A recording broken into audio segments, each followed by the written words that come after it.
Mais um episódio do podcast Descomplicando a Veterinária.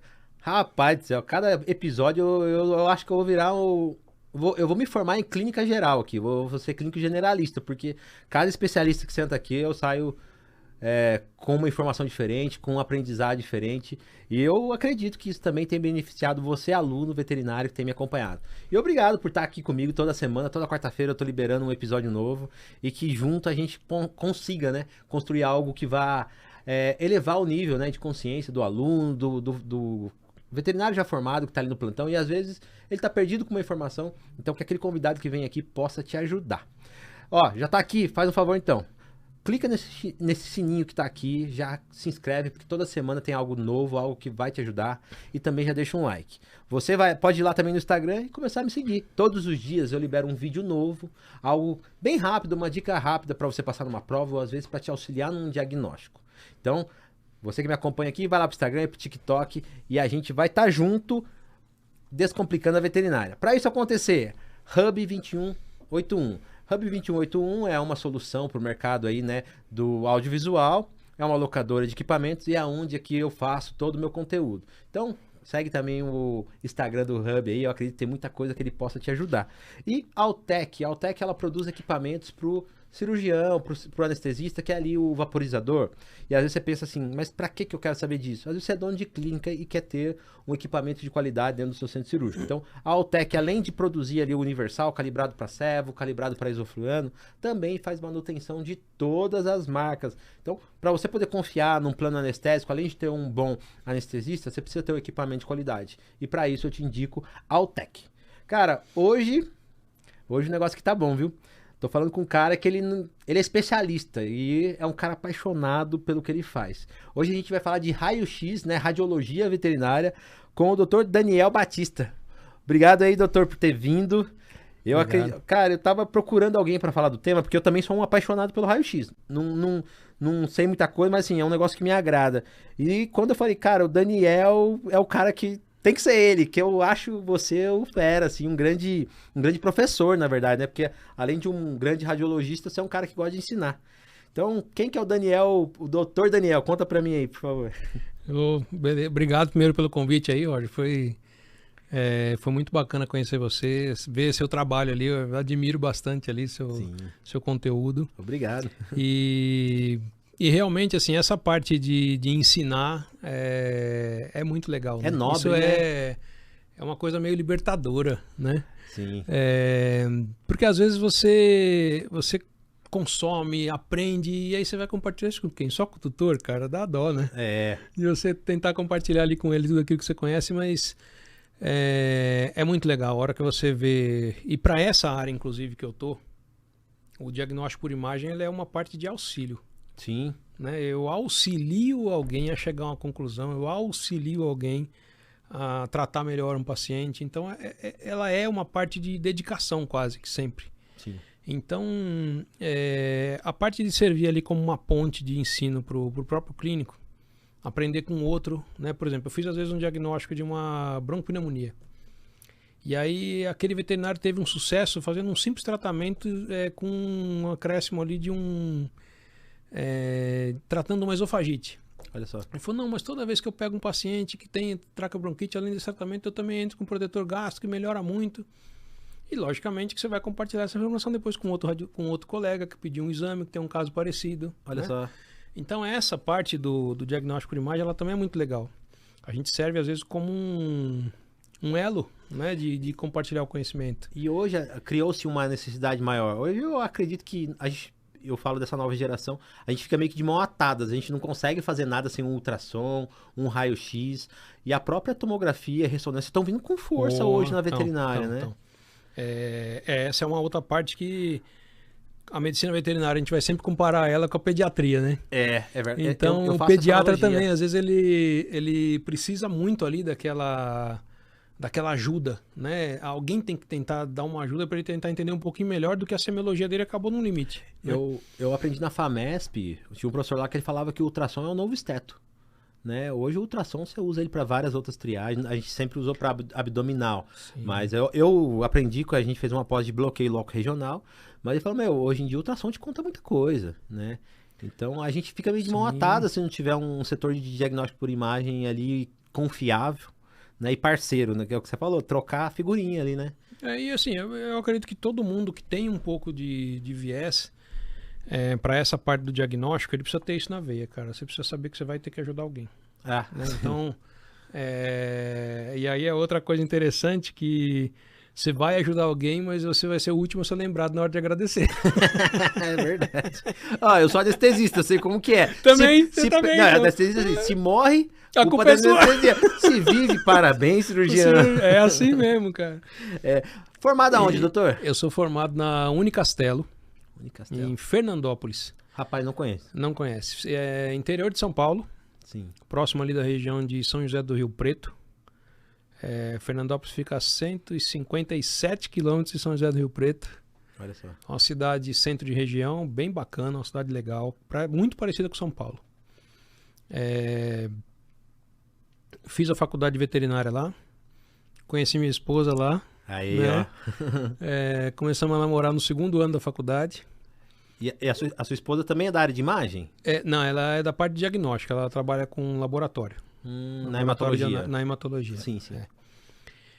E a gente foi descobrir o que ia fazer no estágio obrigatório, né? Eu passei a faculdade inteira achando que eu ia fazer inspeção de produtos animais. De alimentos de produtos animais? Olha só que legal. A minha família era de... meus avós tinham um açougue, né? Então fizeram muito dinheiro com isso. E aí eu imaginava que se eu conseguisse ajudar eles a melhorar o produto deles, eu também poderia, né, ganhar um dinheiro. Então eu fui fazer a faculdade com esse intuito.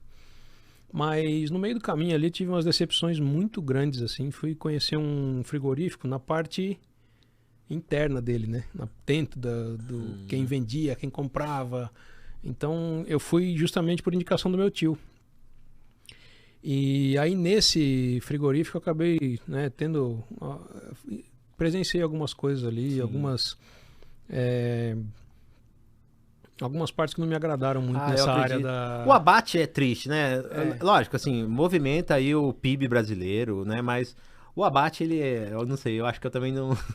não, mas assim, não foi bem nessa parte não, foi na parte mesmo ética, na parte de... Entendi. Foi um negócio muito grave ali, eu acabei falando, não, eu não quero isso pra minha vida não. Olha só. Não é o que eu aprendi, né, não foi assim que eu aprendi a seguir minha vida, e falei, não quero isso de jeito nenhum. Aí, 5º ano de faculdade, estágio obrigatório, você vai descobrir que você fez 5 anos de faculdade pensando no negócio. Você foi descobrir depois que formou, praticamente? Foi no estágio obrigatório que eu descobri a radiologia. Caramba, eu tava com o pé na rua já da faculdade. Já era, cara. Eu tava, assim, ligando desesperado pro meu orientador. O que eu vou fazer? O que eu vou fazer? Me ajuda, cara. E aí fui fazer estágio numa clínica em Ribeirão Preto, numa clínica médica, né? Clínica de cirurgia. E minha esposa estava fazendo estágio no laboratório lá. Nessa mesma clínica? Não, num centro de diagnóstico. Entendi. Né? E aí eu almoçava junto com ela. Então na hora do almoço eu saía dessa clínica e ia almoçar com ela. Dividia marmita, né, na clínica ali. E aí eu esperava na recepção até ela poder estar liberada, né? E aquilo, o dono desse laboratório, às vezes ele me via na recepção, me cumprimentava, tudo. E um dia eu vi um dashzinho andando na recepção, assim, arrastando as patinhas de trás, né? Ele tava solto, só tava eu e a proprietária na recepção e a menina da recepção ali. Aí esse cara chamou a cachorrinha, foi pra dentro da sala, fez o exame, aí saiu. E aí ele deixou a cliente e falou assim, Daniel, vem cá comigo. Inclusive ele sabia meu nome, né? Que eu nem sabia que ele sabia meu nome, porque eu só ia ali almoçar, né? Teoricamente, eu não falava muito com ele, tinha muita vergonha. Aí ele me chamou, abriu a sala do raio-x assim, chegou lá dentro, tinha um negatoscópio na parede, na frente da mesa, assim. E tinha uma radiografia ali já. Ele foi lá, na época era chapa ainda, né? Era. Aí ele ligou o negatoscópio e falou pra mim assim, Daniel, o que você vê aqui nessa imagem? É daquele cachorrinho que saiu dali, ó. Você viu que ele não tá andando, não sei o quê. O que você tá vendo aqui? E eu olhei aquilo, cara. Pra você ter uma ideia, assim, a minha prova de radiologia era o professor passando slide, isso aqui é tal coisa, isso aqui é tal coisa, isso aqui é tal coisa. Sim. E na prova caía aquilo, né? A gente depois descobre que o radiologista tem que saber os 50 tons de cinza, né?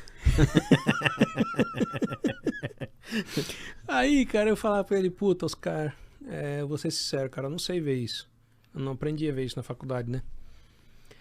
E aí E na minha cabeça, quando eu vi aquele cachorrinho, as minhas hipóteses diagnósticas eram as mais loucas possível. Sinomose, botulismo. Não, faz sentido. Era isso, assim. E aí a hora que ele me mostrou uma radiografia da coluna lombar, tinha um disco mineralizado, ele não estava mais no espaço entre a vértebra, ele estava dentro do canal da vértebra. Sim. Aí ele falou pra mim assim, aqui, isso aqui é uma hérnia de disco. Isso é um disco intervertebral. Esse disco vertebral tá dentro do canal vertebral. Esse animal não tá andando porque bloqueou a medula, não sei o quê. Olha que aula, hein? E eu fazendo assim, ó. Nossa, cara. E na faculdade, quando eu cheguei no 4º ano, uma outra matéria que eu gostava muito era de clínica médica, né? Sim. E eu achava um desafio aquele negócio de você pegar de house, semiologia, né? Sabe? Semiologia, tentar pegar todos aqueles sinais. Os sinais eram tudo igual quase, cara. Tinha uma diferençazinha pequena eu que também ia fui lá e fanático por clínica. Eu acho legal fechar um diagnóstico, assim, falar, pô, trouxe benefícios. E aí a hora que eu vi, né, esse cara com aquele monte de coisa que eu já tinha pensado na minha mente ali, e com aquela imagem, ele fez aquilo, ele fazia assim, ó. Não tem mais nada disso, cara. É isso aqui, ó. Eu falei, cara, é isso que eu vou fazer. Caramba, hein? É isso que eu vou fazer da minha vida. E aí ali começou a jornada, né? Ali começou. Cheguei já na pensão que a gente estava. Peguei os livros de clínica que eu tinha ali, comecei a procurar radiologia lá no índice remissivo. Tudo que tinha sobre radiografia e fui ler. Comecei a ler. Só que aquilo ali não era nada, cara. Era o que ajudava no diagnóstico, né? Você falava assim, isso aqui se você achar é tal coisa. Mas como é que acha? Como é que faz? Os princípios para executar, né? Começou a surgir aquelas dúvidas na minha cabeça. Falei, caramba, preciso aprender isso aqui, cara. Preciso aprender. E comecei a perguntar pro orientador como é que fazia, né? Na faculdade a gente não tinha professor de radiologia na época. Tem faculdade que nem o aparelho tem, viu? Né? A minha era uma. A gente tinha um aparelho de odontologia lá. E ninguém usava. Porque ninguém sabia manusear o aparelho. Então o aparelho estava lá, falava que tinha um aparelho de raio-x, mas ninguém usava. E era meio um porre a revelação antigamente, né? Era, vixe. Avental, roupa branca, já era. Né? Entrou dentro daquele negócio, manchou o revelador ali. Cara, tinha que ir na sala escura, aqueles balde com aquele líquido, nem sei. Eu peguei pouco essa época. Essa parte eu peguei um pouco ainda. Eu comecei a fazer meu estágio, foi em 2000. Perdão, 2001, comecei a estudar isso. E a radiologia digital chegou mesmo de vez na veterinária ali em 2009 para 2010. Então foi um períodozinho interessante ali que a gente pegou. Mas ainda nem era ADR, era CR ainda, né? Aquela semi. Os que chegaram primeiro foram os CRs. Que era um semi-digital, vamos dizer assim. Não, ele é digital. Mas. Ele é digital. Assim, o que muda é que um é um digital computadorizado e o outro é o chamado digital direto. Sim. Né? Então, os dois têm software de edição. O que vai mudar é por onde a imagem passa. Sim. O computadorizado, ele leva um processamento ali de uns 3 minutos, mais ou menos. Eu usei já aquele Agfa. A gente começou na veterinária aqui com ele. Por exemplo, no IVE, no Hospital Rebouças, a gente tinha o CR30. Aí tinha o cassete que sei lá, travava ele assim de lado. E aí ele fazia mais ou menos um processo de revelamento. Mas só que a hora que você... Ali interno, então você não precisava ir para a sala escura, né? Aí, uma coisa que chamava atenção é que você...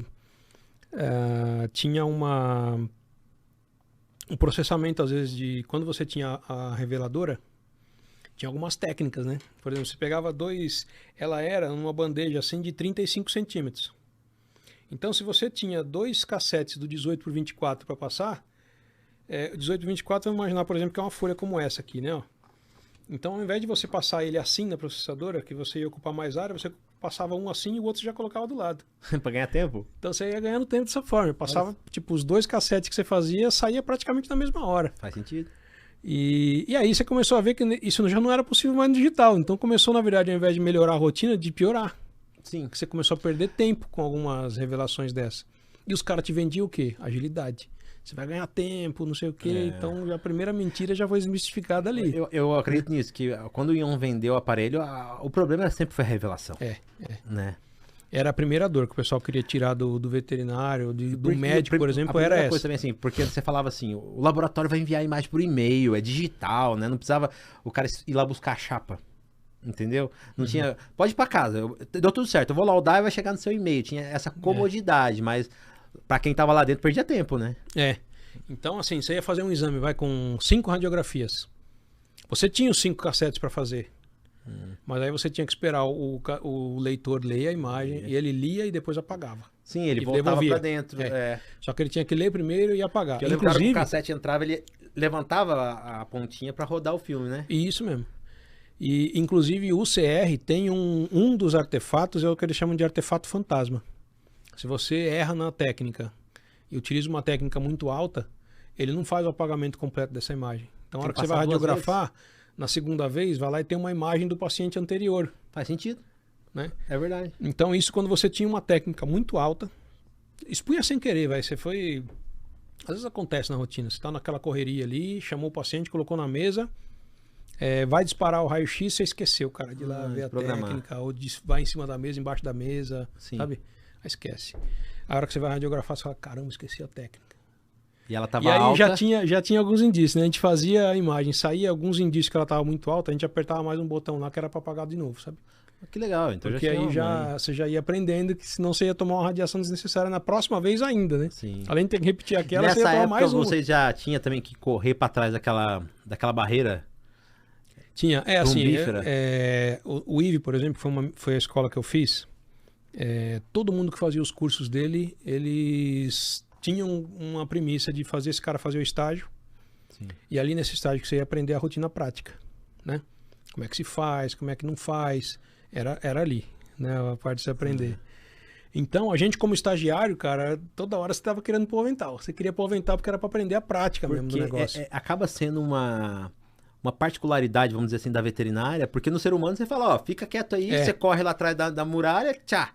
Puxa, segura. Fica quieto. Agora, às vezes com criança, por exemplo, meu filhinho esse dia radiografou. Eu coloquei o avental plumbífero e segurei o bebê. Ajuda, né? É isso aí. Mas na veterinária, tá você e um enfermeiro na madrugada, meu filho, você tem que pôr o avental plumbífero, o protetor ali de tireoide, alguns chamam de coleira, né? Então. E essa é uma parte bem interessante na veterinária, que na veterinária a gente não tem o técnico, né? O técnico, ele é um cara formado na parte mais importante de execução. execução. O radiologista lauda. Né? O radiologista aprende diagnóstico. E eu brinco, inclusive, hoje que os cursos de especialização, eles formam veterinários para ajudar a diagnosticar. Eles não formam veterinário para aprender a fazer. Você sabe que aqui em São José, eu anestesiava por uma tomografia. E nesse departamento de imagem, né, eu até entrevistei aqui a proprietária do hospital, que foi a doutora Fernanda. No hospital dela, cara, é uma tomo muito louca, assim, vários canais, roda um tórax ali de um Rottweiler em 5 minutos, entendeu? E ela tem um setor também de raio-x, que hoje quem executa é um técnico formado em radiologia humana. Sim. É refinadíssima a técnica do menino. E o laudo é feito em conjunto ali, mas por o pessoal que é da radiologia veterinária. Sim. Mas a execução, cara, o moleque destrói. O moleque, é refinado o negócio, viu? Né? Não, quem sabe fazer, cara, assim, o Troll, né, que é um dos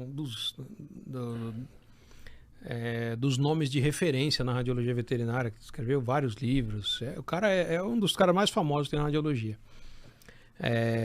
Esse cara fala em um dos capítulos dele que a radiologia, quando bem feita, você conseguir ajustar fator de exposição, o tempo, o posicionamento, tudo. Isso é considerado uma arte, porque é uma parte mais difícil da realização do exame. Vamos dizer que é uma arte igual da fotografia? Isso. Você fez a foto perfeita, porque acaba sendo os mesmos princípios com outros nomes, né? Isso. Que legal. E é uma coisa bem bacana, assim.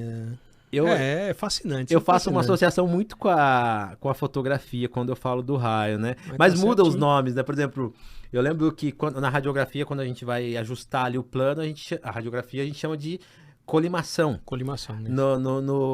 Quando ia para tomo, que é uma técnica de radiografia, era scout. Como que é? Tem um nome diferente que usava ali. O scout é quando você faz, por exemplo, a projeção, digamos assim. O scout é um plano, tipo uma radiografia, com muito baixa qualidade ali, que é para você se planejar. Mas você faz uma lateral e uma VD, por exemplo. Seria a mesma ideia de colimar?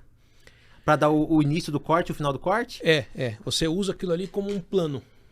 Né? O scout ele serve para você como um plano. Então, através daquelas duas imagens que você obteve, você vai falar pro aparelho, ó, aparelho, você vai se posicionar dessa forma aqui. Eu quero que você comece um pouquinho mais para cá, porque eu quero ver essa parte. E você vai cortar daqui até aqui. Nos eixos. Por isso que você precisa dos dois eixos, o tal do X e o Y, né? Porque aí você orienta ele. Se você quer que ele venha mais para menos Y e para menos X, ou então não, você deixa no menos Y, só que você vai para mais X. Que é a área que vai ser exposta à radiação. Aí acontece todo um planejamento dentro do aparelho que ele vai fazer e localizar aquela área para poder estudar. Muito legal isso. Mas então, aí, você foi lá pro IVE, fez todo... Você fez o curso do IVE? Fiz. O IVE, assim, a gente tinha uma jornada do conhecimento que a gente estava comentando aqui, inclusive, que brincando. É fantástica, né? Como é que eu achei os cursos que eu precisava fazer? Naquela época a gente ainda tem, né? Hoje em dia, a revista Clínica Veterinária. Eu achava mas ela era física. Chegava na sua clínica. Né? E aí casa. Você tinha, no final dessa revista, o calendário do ano. Olha só. Então, no calendário do ano, você ia ver quais eram os cursos. E tinha curso, tudo quanto é coisa que você pudesse imaginar. Inclusive, estavam brincando aqui que a primeira empresa mesmo que eu presenciei ali, fazendo essa parte de ensino, chamava Comercial Juna. A Comercial Juna era uma empresa que vendia equipamento, vendia tudo que você pudesse para a clínica.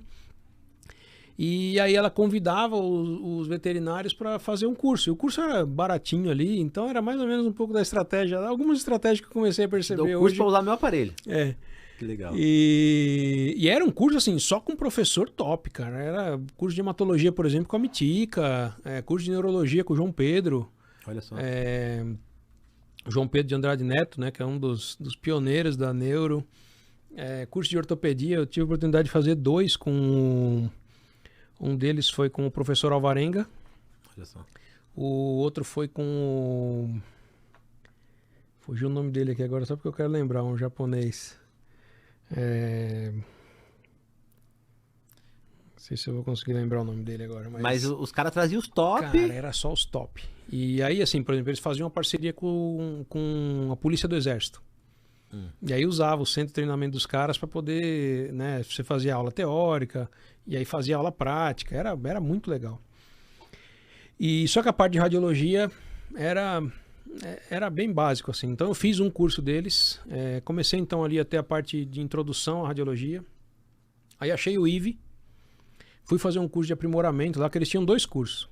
Um curso eles falavam que era para ou ensinar o clínico a fazer pedido, né? A entender um pouco do que era aquilo e por que o diagnóstico era feito daquele jeito.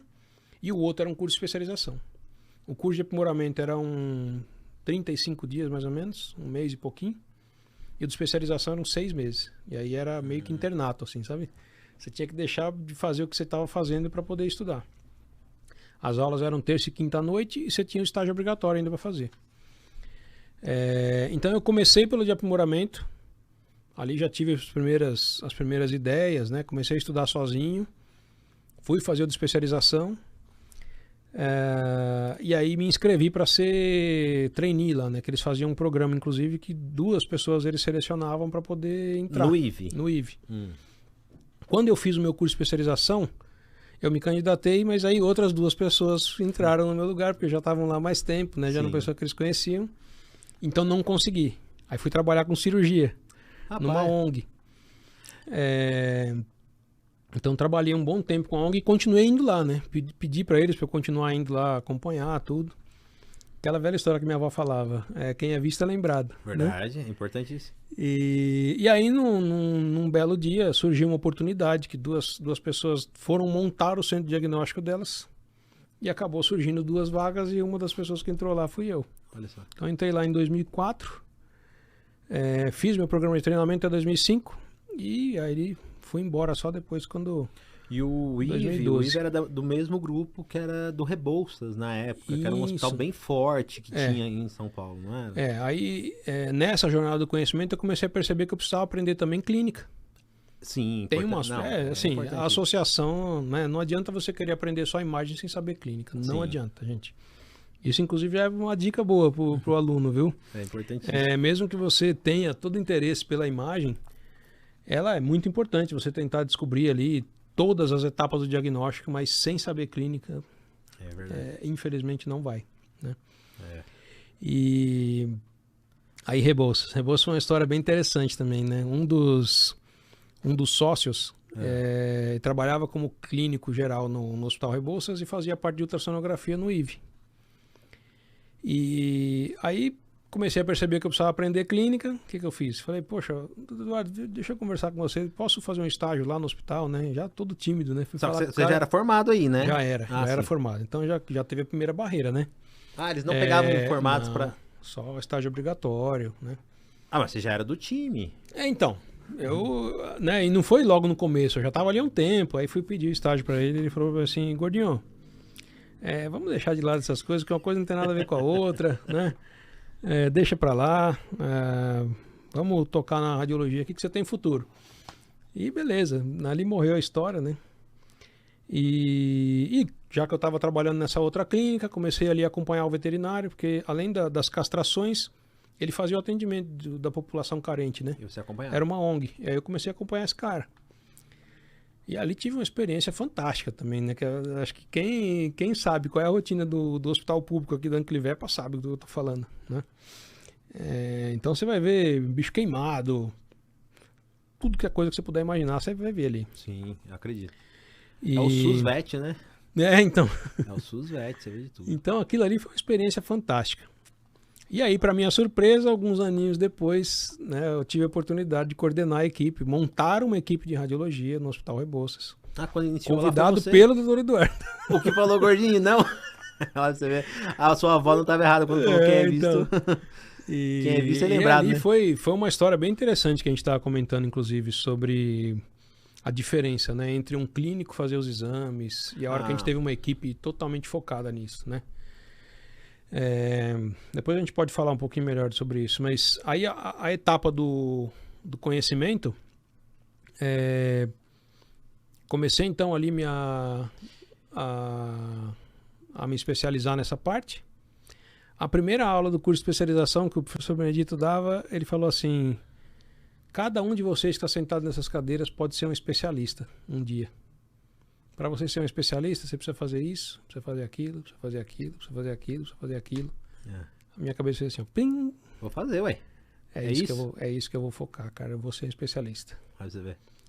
E aí ele brinca que eu pegava a caneta e ficava fazendo assim, sabe? Passando ela de um lado no outro, assim, ó. Hoje em dia eu nem sei fazer mais, né? Mas eu ficava ali na aula, era uma forma que eu tinha de prestar atenção naquilo que eu queria e, sei lá, não sei explicar essas coisas. Mas ele falava pra mim, um dia ele falou pra mim assim, gordinho, eu via você, eu tinha um dó de você, cara, que eu via você passando o lápis de uma mão pra outra ali, sabe, esse cara não tá aqui.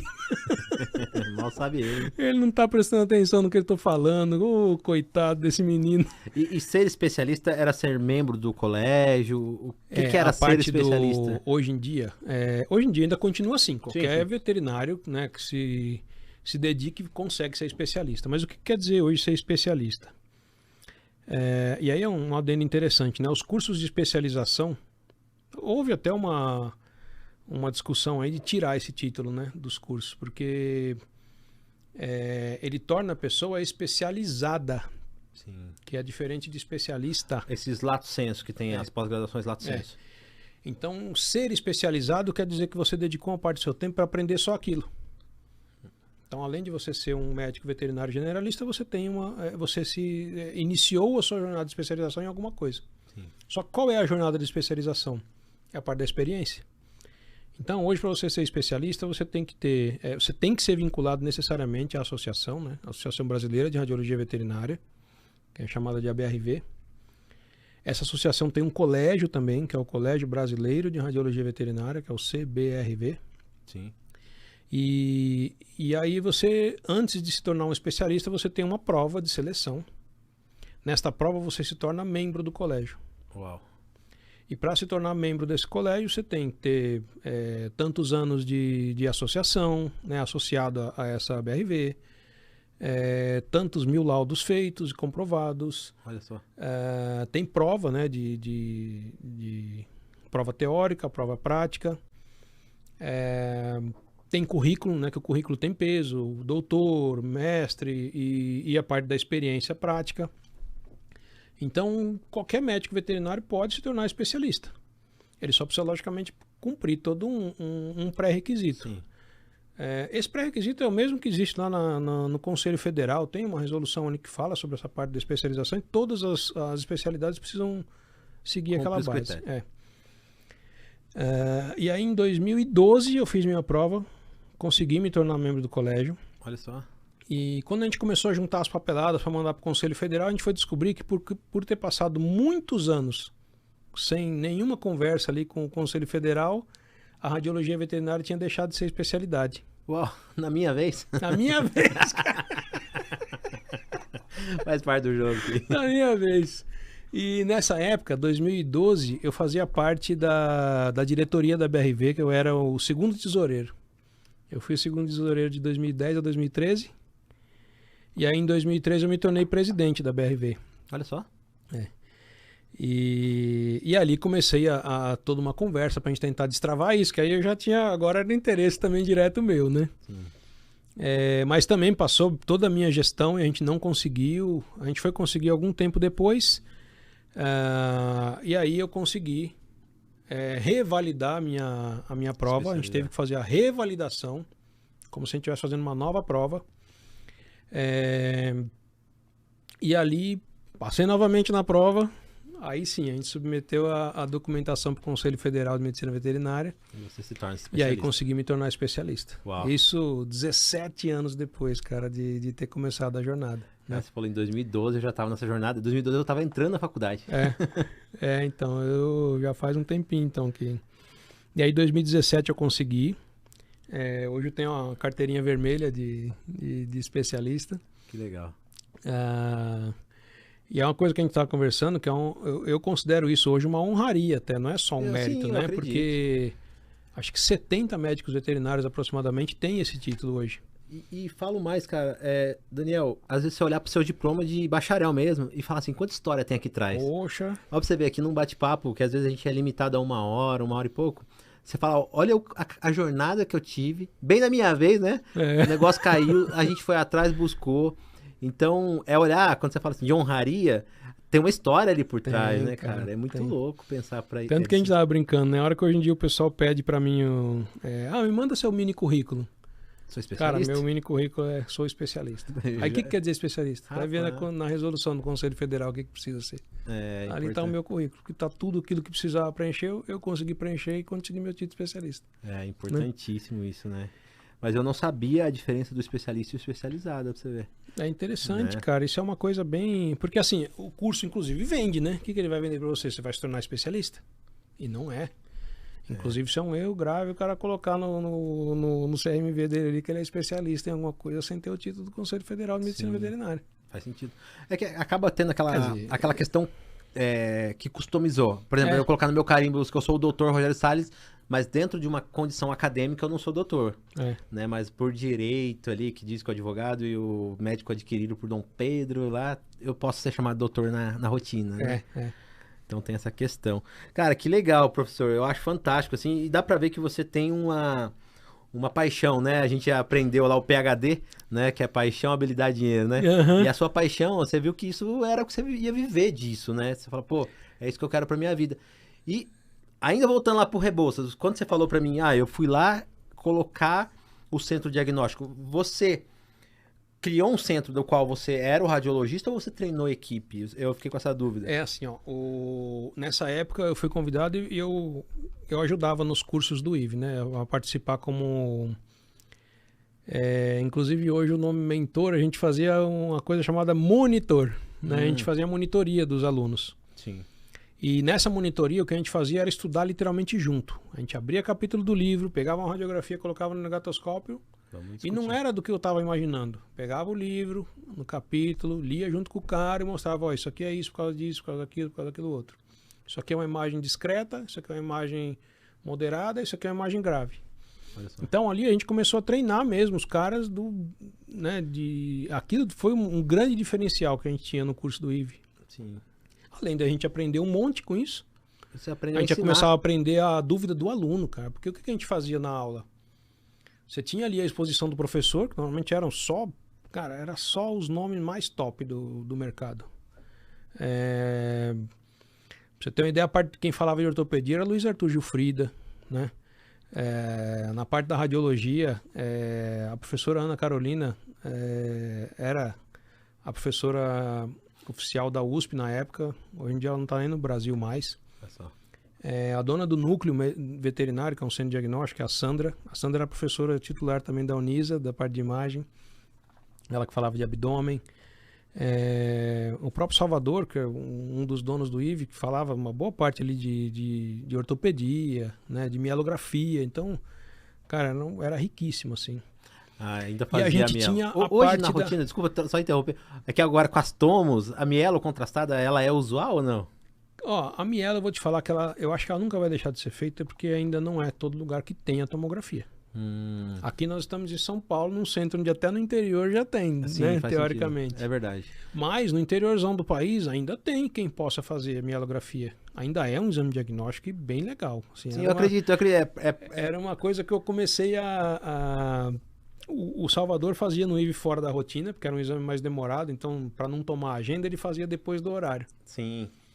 Aí vinha um neurologista, que era o professor Wagner Ushkoshi, e ele fazia a punção junto com o Salvador, e o Salvador fazia depois todo o resto do exame, né? Mas o neurologista ia lá, fazia a punção, aí injetava o contraste. Tinha que tirar a quantidade de líquor, é igual ao contraste que ia pôr? Tinha essa parada? Não é bem... Assim, você tirava, a gente deixava sair por gotejamento. Para não aumentar a pressão licórica. Isso. Então a gente não chegava a fazer a punção, né, de puncionar, não fazia aspiração. Você deixava fazer era o gotejamento. Depois, ao longo do tempo, eu fui aprendendo umas técnicas de você fazer um garroteamento aqui da jugular. Aí saiu uma quantidade de líquido um pouquinho mais rápido, né? A punção era ali em magno que entrava? Era forame magno. Olha só. E aí depois a gente foi aprendendo também que diminuía a quantidade a história da convulsão pós-exame quando você aquecia o contraste, deixava na temperatura, quase a temperatura osmolar ali, né? Então a gente foi aprendendo algumas técnicazinhas e ia diminuindo, né? Assim, você falou, o interior tem, mas eu lembro muito quando eu estava na graduação que a gente tinha que encaminhar para Sampa. A gente está aqui a 40 minutos de São Paulo. Sim. E tinha 2 centros que faziam a tomo, né? Hoje a gente tem aqui na cidade, tem 2 aqui que funcionam muito bem, obrigado. Mas eu vejo que na rotina aqui a mielo sumiu, depois que as tomos vieram, né? Mas é o que você falou, não é a realidade de todos, né? Porque a mielografia, ela, quer queira ou quer não, é a história da radiografia, 2 incidências, né? Você tentava incluir ali na hora que você achava a lesão, de fazer as imagens ventrodorsais em formato oblíquo, né? Sim. Então você começava a ir refinando o seu diagnóstico de localização. Então você conseguia dizer, por exemplo, que a lesão era ventrolateral esquerda, sabe? Ou era dorso lateral direita. Então você ia conseguindo chegar nesse ponto. Mas você já não conseguia falar se era um disco, se era um tumor. Com a precisão que a tomo dá também, né? Então, ali a mielografia era mais utilizada então na questão de localização da lesão. O que era, o cirurgião ia meio que descobrir na hora. Faz sentido. Né? Então isso aconteceu bastante ali. E aí com a tomografia tinha uma dificuldade muito grande do pessoal fazer a punção, né, de injetar o contraste. Então aquilo ali foi também uma parte que o pessoal que começou e que não tinha essa experiência começou a fazer os exames sem contraste. Sim. E aí começaram a defender a ideia de que sem contraste dava, não sei o quê. Mas depois você foi vendo, né? Vieram alguns professores de fora para falar, e eles falavam, não é bem assim, isso não dá certo. E aí mudou um pouco a história. Agora a ressonância magnética também já está quase que suprindo a necessidade da mielotomografia, né? Então, hoje eu acho que assim, uma questão muito que é fator que impede você ter uma tomo é a burocracia. Rapaz, hoje pra você colocar uma tomo num lugar, você tem que, sei lá, ir na prefeitura. E equipamento, né? Então, mas hoje tem a galera que tá você... investindo. Hoje você pega um grupo aí que o cara tá disposto a investir milhões num hospital, um centro diagnóstico. Mas, cara, a burocracia às vezes... Porque eu lembro que um colega pra fazer um projeto pra tomo, ele teve que trocar o poste da rua. Rua. Entende? Então, assim, você vai na prefeitura, você tem que ficar batendo na porta de um vereador pedindo, me ajuda com isso, porque vai ter que trocar aqueles, não sei o nome, transformador da rua, porque senão você arrebenta com a iluminação do bairro. Né? Esse entra porque assim, é um exame que ele vai emitir mais radiação que o aparelho de raio-x, né? Sim. Então, como você tem uma miliamperagem mais alta e você vai atingir aquilo ali por tempo, então, normalmente você vai ter mais exposição à radiação. E aí, para aquilo ficar funcionando e para aquilo ter a quantidade de energia necessária, você tem que realmente ter Eu lembro que às vezes a gente marcava a tomografia só pro período da tarde, todas quase junto, porque tinha que aquecer o tubo.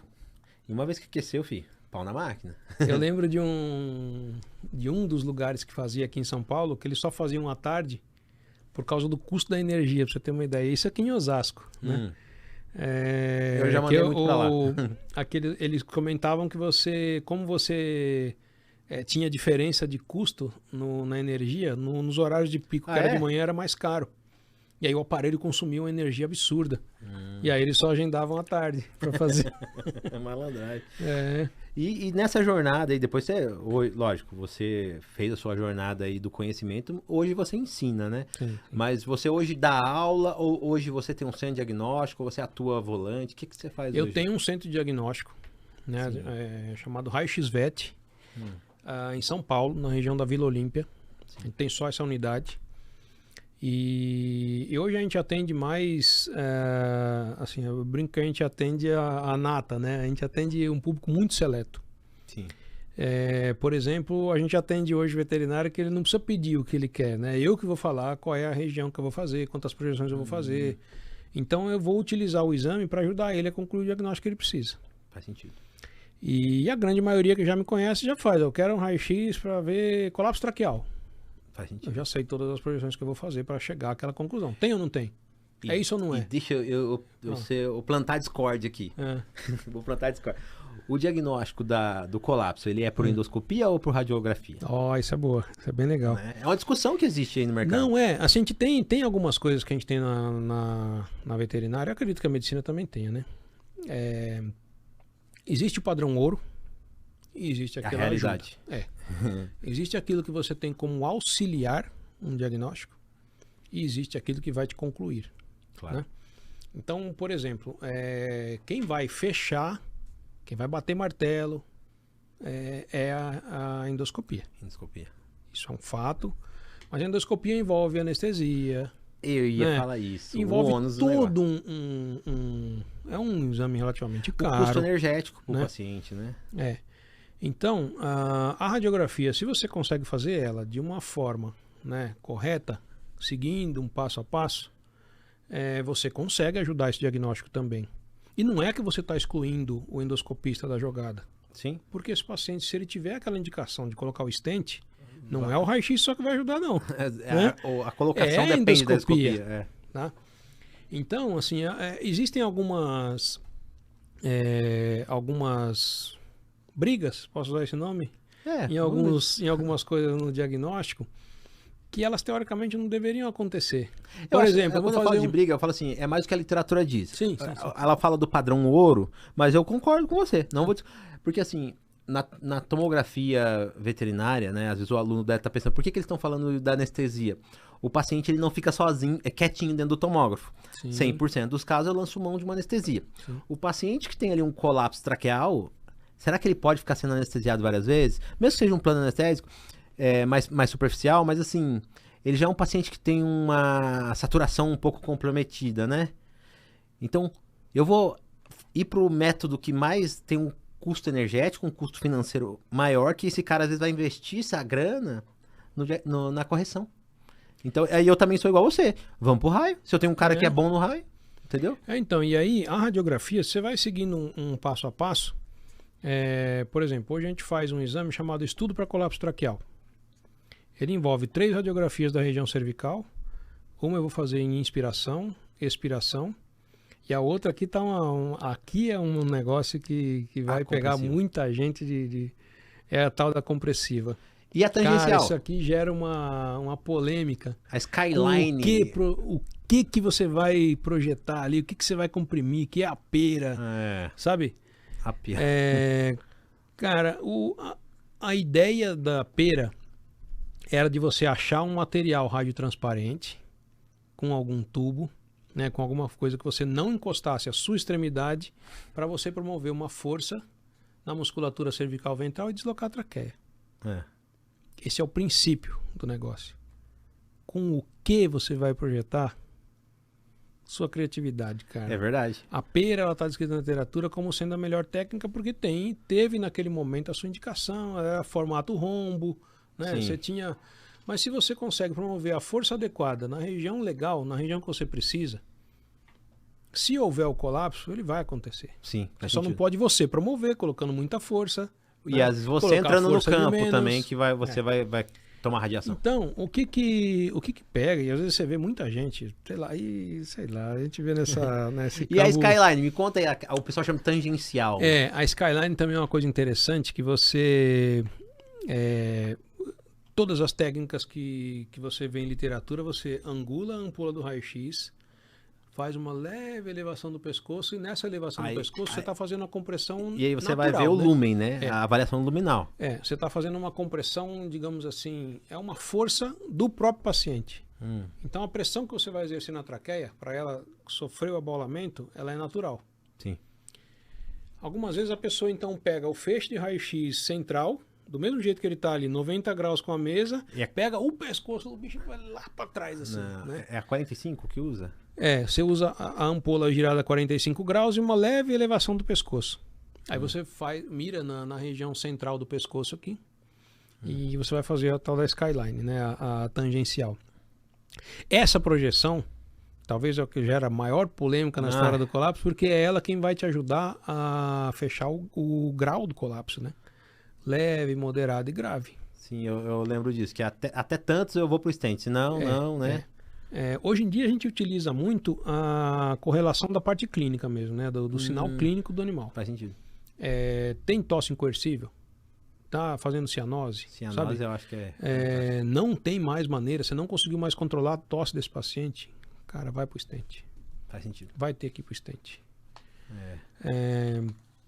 Então, logicamente, né, que tem outros colegas que talvez possam ter uma opinião diferente, mas assim, o que eu tenho percebido que é meio que um consenso, clínico, sabe? Faz sentido, eu penso igual. Às vezes você pode olhar para a imagem, é aquilo que você deve ouvir bastante, eu não trato o exame. Sim. Eu não trato o laudo. O laudo, às vezes, ele fala assim, não é aconselhável ir já para manobra. Mas você olha para a clínica, o bicho está cianótico, por que eu não vou fazer, né? Eu acho que aí eu volto naquilo que você disse.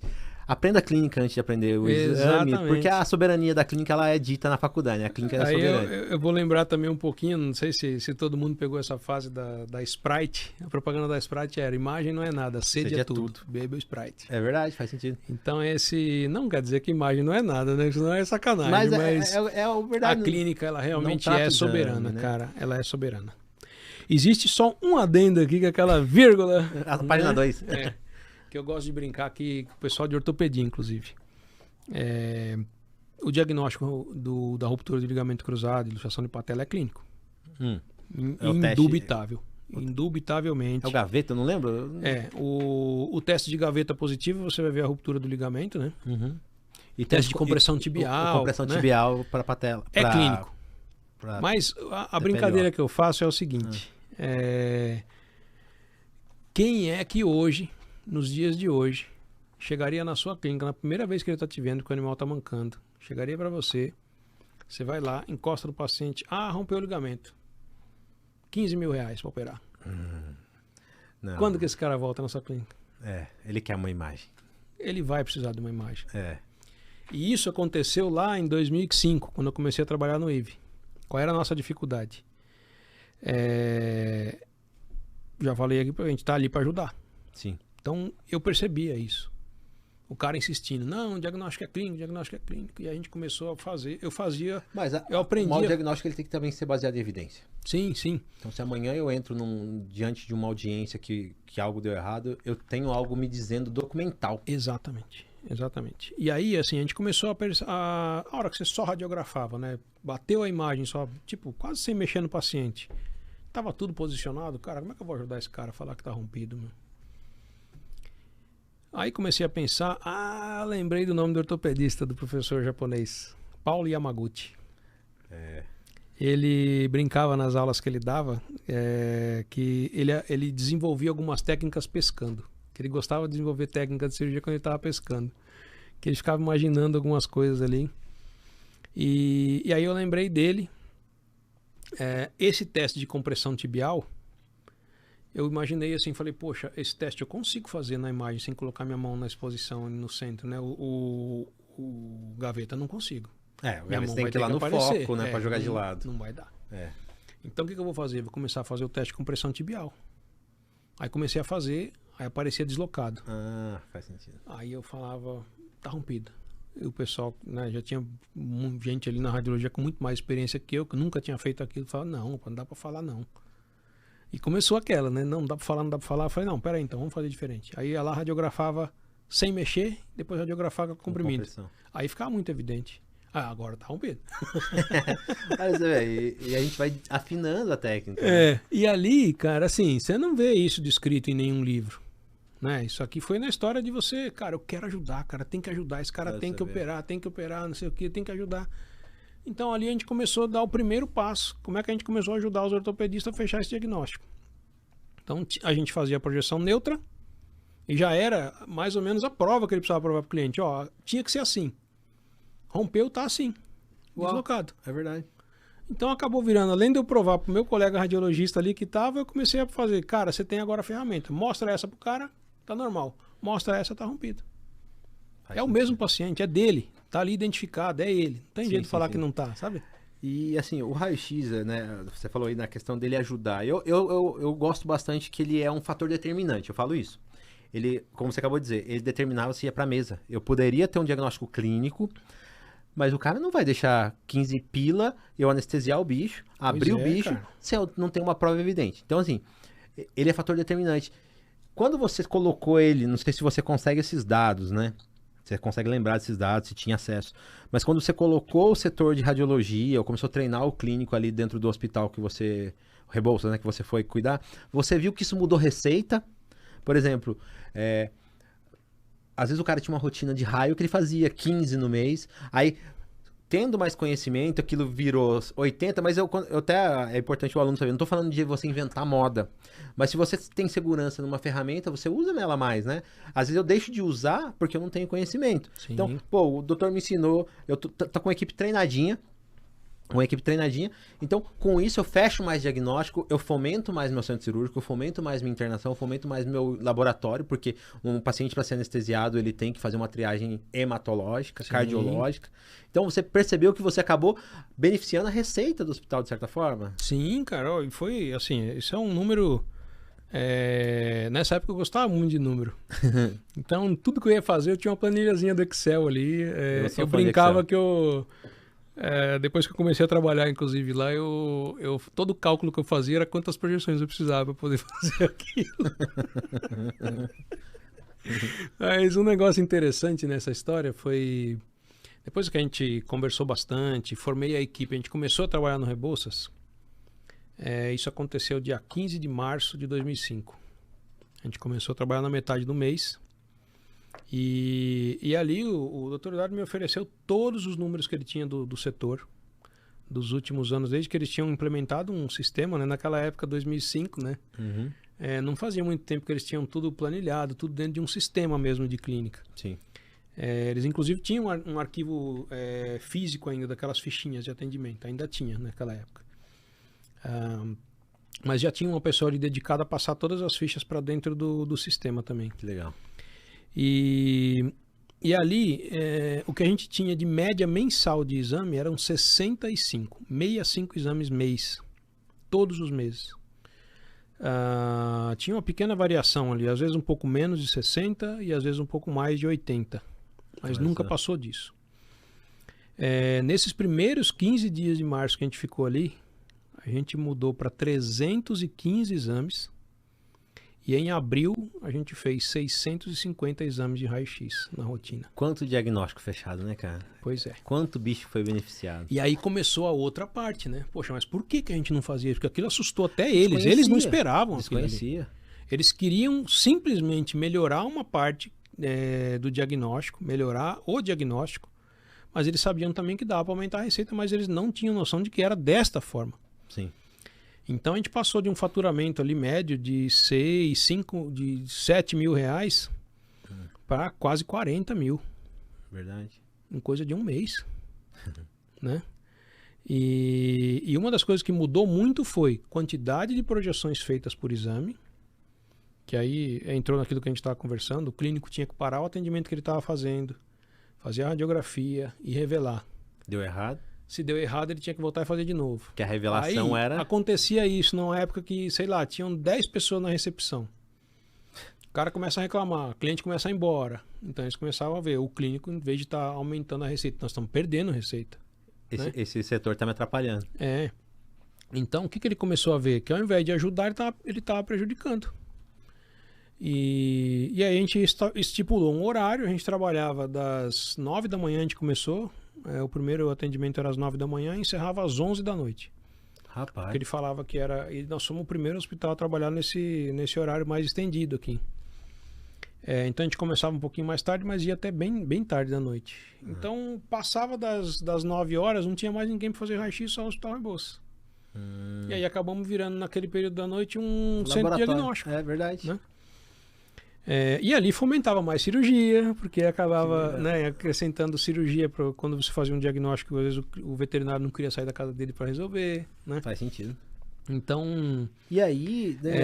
E isso tudo muito dentro da ética também, né? A gente nunca falava pro cara, tem que operar, vamos fazer aqui. Não, cara, tem que operar, você tem equipe para fazer aí, sabe? Foi importante você falar isso.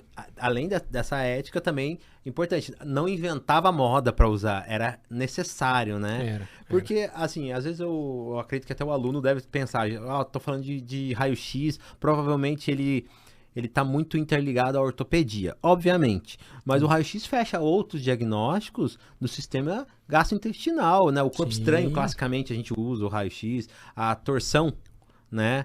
A gente usa o raio-x. Tem situações que tá cheio de gás que o ultrassom não consegue dizer nada. Sim, assim, sim. Né? O diagnóstico da parte gastrointestinal, em todo o mundo, ele é feito junto. Primeiro você faz a radiografia, depois você faz a ultrassonografia. Aqui no Brasil, assim, a gente não... uma das coisas que a gente começa a pensar nisso tem relação com a mentalidade do veterinário mais antigo, que acho que ainda existe um pouco disso, de uma mística na veterinária, que é a história do cliente gasta o dinheiro aqui, gasta o dinheiro ali, né, vai ficar caro, não vai. Então, antigamente o pessoal trabalhava muito com o bolso do cliente. Cara. Eu lembro dessa época. Próprio veterinário tinha aquele... Não, eu não vou fazer o cliente gastar. Né? Mas o veterinário de antigamente, cara, ele apanhou muito. Quantas vezes eu não vi aquele ali açougueiro e mercenário. Então. E o cara, na verdade, ele tava tentando resolver um problema. Sim. Entendeu? Então, às vezes ele tinha esse medo, né? Eu vou usar também uma máxima aqui, o cachorro mordido por cobra tem medo de linguiça. Sim, e você lembrou de um negócio também agora há pouco aqui, falando, a gente estava conversando antes, sobre o professor Gioso. Sim. Né? Uma das coisas que eu aprendi muito com ele é o tal do concorrente do veterinário. Né? O concorrente do veterinário não é o veterinário parceiro dele que está ali na esquina, inclusive. Né? Não é o colega veterinário que é o concorrente. É o cliente, é o tutor. É aquele cara que vai ter que deixar de ir no cinema no final de semana porque teve que gastar aquele dinheiro com o cachorro. Vai deixar de comprar o tênis que ele queria, o iPhone que ele queria, sabe? O carro. Não vai poder trocar de carro esse mês, não vai poder viajar. Então, na cabeça do cliente, o que ele é? Esse filho da mãe tá me cobrando tudo isso. Mas ele tá preocupado com o que ele vai ter que deixar de fazer por causa daquilo. Faz sentido. Então, e assim, é mérito, né? O cara também pensar um pouco, ter essa empatia, eu acho que é legal. Sim. Mas isso acabou prejudicando também uma parte no diagnóstico. Hoje em dia, por exemplo, a radiografia que a gente menos faz na nossa rotina é de abdômen. Abdômen?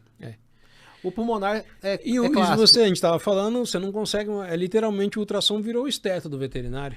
Né? Sim, o ultrassom é diferente do raio, doutor. O raio hoje, eu vou entrar numa outra polêmica aí com você. Porque o ultrassom, eu posso ter o aparelho ali, mas eu tenho que ter um cara muito bem treinado para executar e laudar. Sim, eu não consigo fazer um ultrassom remoto, por quê? Porque a execução depende de muita técnica. Agora o raio, eu consigo treinar uma equipe. Hoje é digital, eu entro por TeamViewer, o cara sobe nessas packs aí da vida, né, numa nuvem, e eu laudo remotamente. Sim. Eu lembro que eu trabalhava no hospital, que a minha radiologista foi lá pro Ushuaia, sei lá, e é conhecido na Argentina como o fim do mundo. Então ela tava no fim do mundo, e ela tinha horários que ela ia pro hotel pra se conectar com a internet, e ela falava assim, nesses horários eu vou entrar por TeamViewer no hospital, então lá do fim do mundo, ela entrava no hospital e laudava. Por quê? Porque ela treinou a equipe sobre técnica, né? A gente tinha um setor de raio-x bem top lá também, não era portátil. E E aí a gente laudava, ela falava, ó, repete essa, faz essa às vezes, né? Eu raramente precisava, e ela emitia um laudo, né? Então, hoje, com essa facilidade do raio-x, customizou-se toda a clínica ter seu raio-x. Então, essa é a polêmica que eu quero entrar com você.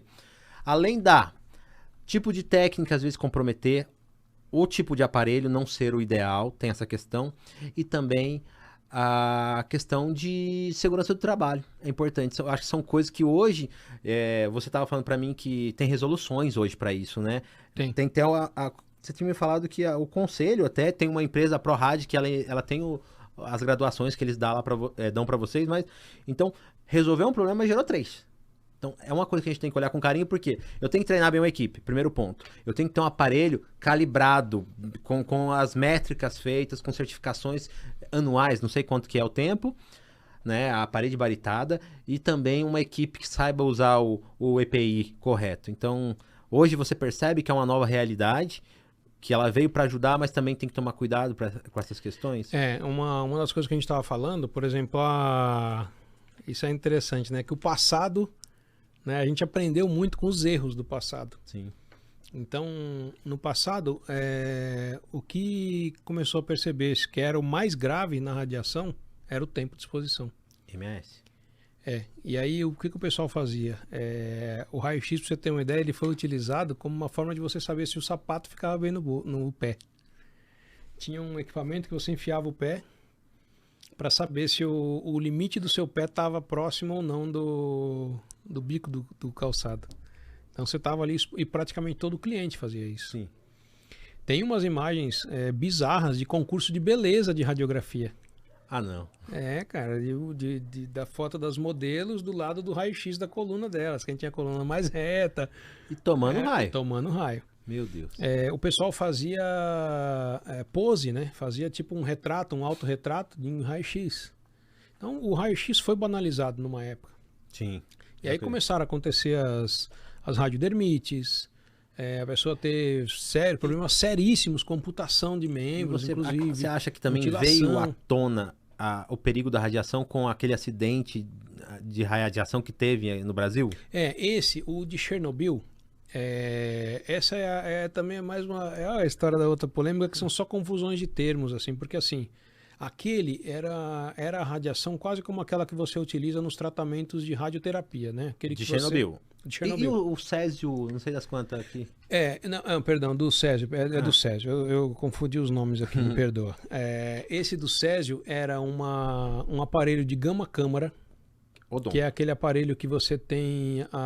ele lê a emissão de radiação de um componente.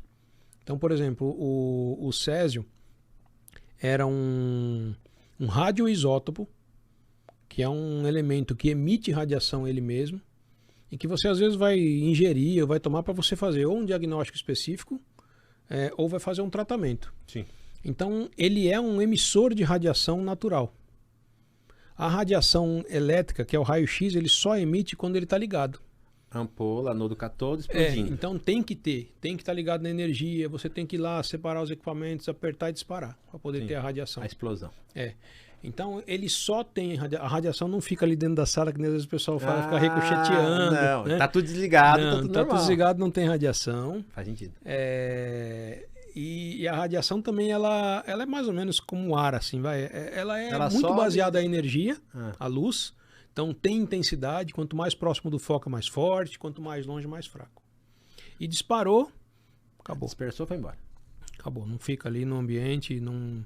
É imediato. Aquele negócio, né? Eu vou pra casa depois de um raio-x, eu tenho que tirar essa roupa, né? Porque eu tô com radiação. Não precisa se preocupar. Não precisa se preocupar. Por exemplo, quem tem um aparelho de raio-x portátil também, se o carro capotar, não vai matar ninguém, não vai tá espalhar radiação, não vai. Ele só acontece quando ele está ligado na energia. Faz sentido. Tá? Esse outro, você já tem, por exemplo, tratamento para o iodo radioativo que você toma para tireoide. Aqui tem um para felinos, do Valdo, em São Paulo. Que, né? Isso, então, esse sim, isso é um acidente semelhante ao do... Tanto não é bem um acidente, que a pessoa que faz o tratamento, ela fica uns dias isolada dos outros, né? Isso. Porque ela tá radiativa. Então ali, por exemplo, aquela história da Marie Curie, que tem um filme, inclusive, ela conta a história dela descobrindo essa radiação, a radiação do elemento que ele emite a radiação. Mas por falta de conhecimento mesmo, assim. A notícia é do jornal, a manchete, né? Do NP, na época do NP. Radiação faz mal. Radiação faz mal. E aí você acha que por isso que mudou o comportamento de eu fazer imagem ali fotográfica, um ensaio fotográfico usando de radiação, uma vez que descobri que radiação mata. Que radiação gerou um problema. Inclusive nessa parte da história tem uma coisa bem interessante que todo mundo conhece Thomas Edison, né?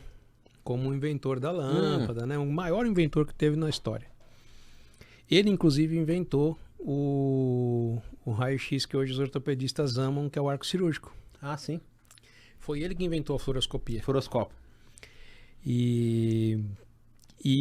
Quando ele foi entrevistado sobre essa parte da radiação, ele falou para o repórter assim: não me fale sobre o raio-x, que eu estou com medo disso. Então o auxiliar dele, né, colocava a mão e ele ficava olhando. Então ele quase ficou cego por conta disso, que ele ficava olhando direto ali a fonte de radiação. E o auxiliar dele teve que fazer várias amputações e acabou inclusive morrendo por conta disso, por infecção generalizada por conta da radiação. Que loucura. Então, esses e outros fatores levaram ali a criar comissões de segurança, né? Chegar a tudo isso. Então, todos os estudos que existem na parte da radiologia são o que a gente estava falando também da alta energia, da radiação de alta energia. Mas não tem para baixo. E não tem para baixo. Foi que um físico falou uma afirmação uma vez, que não existe nenhum estudo comprovando que o raio-x de baixa energia também não causa nenhum dano ao tecido. Porque só publicaram algo falando da alta, né? Faz sentido. E realmente, a alta energia é quem desloca o elétron com mais rapidez, com mais força. Mas hoje, na realidade, hoje eu falo aqui na região. E olha que nós somos do interior, né? Toda clínica tem um raio. Tem. Toda clínica tem um raio. E são pessoas que estão ali manipulando. Então, como minimizar danos, como eu fechar diagnósticos precisos, né? Então, é importante ter essa consciência. Hoje já tem normativas do conselho, vigilância, eu não sei quem que é o órgão controlador. O conselho, ele tem aquelas resoluções para você... Como é que você monta, por exemplo, uma clínica? Como é que você monta um hospital, sabe? Que é a barita com tantos centímetros, até 1,80, não lembro? Você tem as diretrizes. Você tem os caminhos que você vai seguir. Sim. A vigilância sanitária tem as regras. Então, é a vigilância sanitária quem fala qual é o limite de altura que você tem que ter a barita, qual é a espessura, os testes de radiação que você tem que fazer. Você tem os laudos. Esses testes você faz teste de se existe radiação sendo emitida pelo aparelho. Por exemplo, se a ampola está bem isolada. Porque o raio-x ele tem que sair somente pelo colimador, por nenhum outro lugar. Se o cara vai lá medir, ele começa a ver que está saindo o raio-x pela ampola, seu aparelho está condenado. É um perigo. É um perigo. E então, o que a gente estava comentando aqui sobre os passos, né? O primeiro passo que você tem que ter para poder ter um aparelho de raio-x na sua clínica é justamente confiar na empresa que vai fazer esse teste de calibração para você. Sim. E não é achar a empresa que vai te dar o teste que você pode fazer o raio-x, que ela só vai te dar o laudo e você sabe que o seu aparelho está ruim, cara. Né? Então isso nós estamos falando de uma parte de saúde que ela é muito importante. Sim. Né? E não só para você, mas para quem vai trabalhar com você. Então não faz sentido você